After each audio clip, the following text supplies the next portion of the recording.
Hi, welcome to Saturday Solution. It's the Saturday before we go back to school after Christmas break.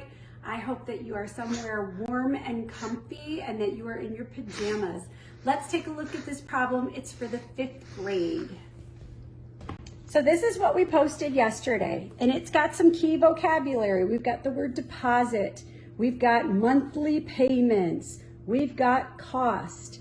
And so obviously these are things that hopefully you have been talking about, but they're all in the application that you've been working up to.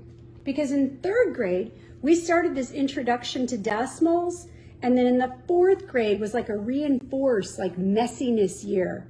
And then this 5th grade is when we're gonna start to apply them, like in this problem. So your kids should have had 3 years of mental math and place value and rounding so that they understand that where the decimal goes creates the value of the numbers. So when you do a problem like this, something that you really need to ask yourself is, what is the purpose of the problem? We can't just give a word problem because it's the next one in the book, right? You have to know, what are you trying to figure out about your kids?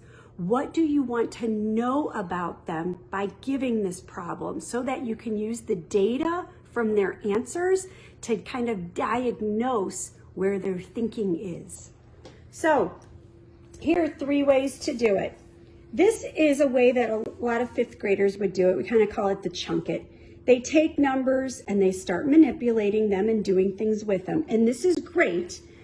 The hard part about this is that kids will often lose what the numbers mean.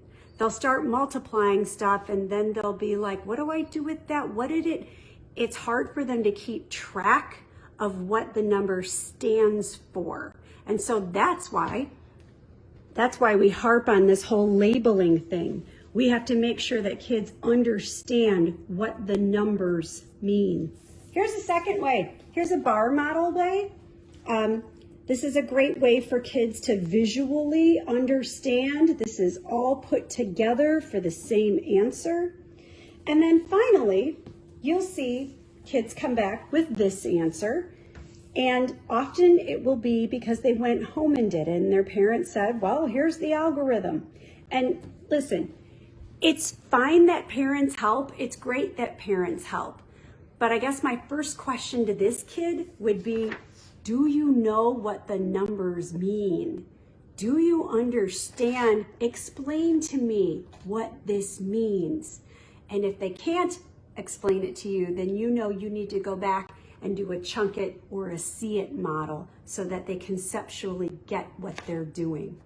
We hope that you had a great break. We hope that you have a great start to the last half of your year, and take care of yourself so you can get up and teach.